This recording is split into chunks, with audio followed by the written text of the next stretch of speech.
E aí a grande pergunta seria o que é causa, né? Eu diria que causa é uma ação que gera um efeito e num contexto de um ambiente complexo, para a gente conseguir determinar que aquela ação gerou aquele efeito, todas as outras situações daquele ambiente precisam estar controladas, né? Então, é quando X acontece e logo em seguida ele gera Y, né? O efeito Y, com todas as outras situações controladas, né? E aí, desde criança, nós temos um ambiente que nos ensina a entender sobre causalidade, mesmo que isso não seja algo claro na nossa cabeça, né? A gente não fica pensando em causalidade o tempo todo. Mas quando nós vemos uma pessoa apertando um interruptor e uma luz acendendo, nós começamos a construir um entendimento de causalidade. Aquela ação gerou um efeito. E se todas as outras situações em volta estiverem controladas, ou seja, um quarto escuro, não tem ninguém lá dentro, não tem ninguém falando, eu apertei o interruptor, a luz acendeu, eu acredito que é um efeito causal, certo? Só que hoje em dia, né, com a tecnologia, algum confundimento pode surgir, né? Então pode ser que eu tenha apertado o interruptor, a luz acendeu, mas eu não tenha visto que uma pessoa ativou a luz do ambiente por uma Alexa, né?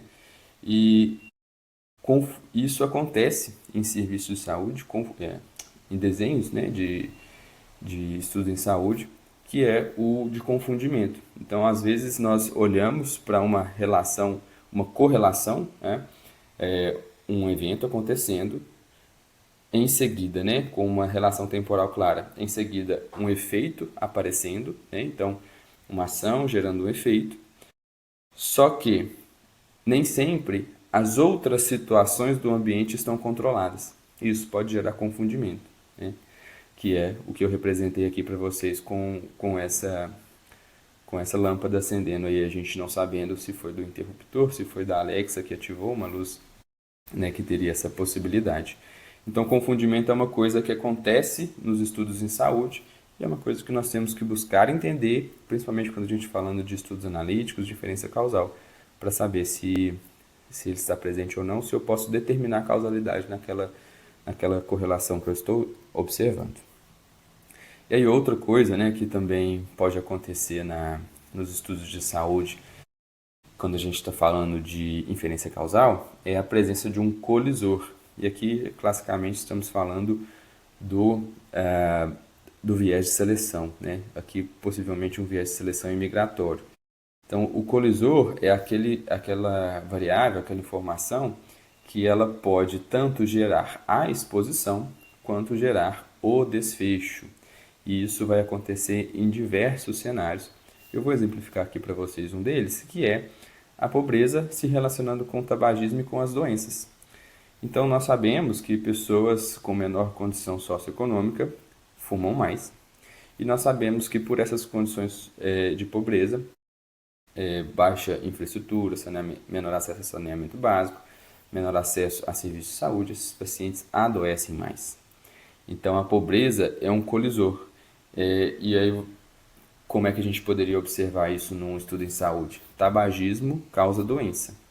Nós sabemos que causa, mas é importante, hoje, né, nós sabemos, mas é importante que quando a gente vai buscar essa relação de causalidade do tabagismo até a doença, aconteça a correção para os estratos sociais, né, por exemplo, socioeconômicos, né, ou às vezes a gente vai conseguir dividir não só por renda, mas por bairro, então por região de moradia, né?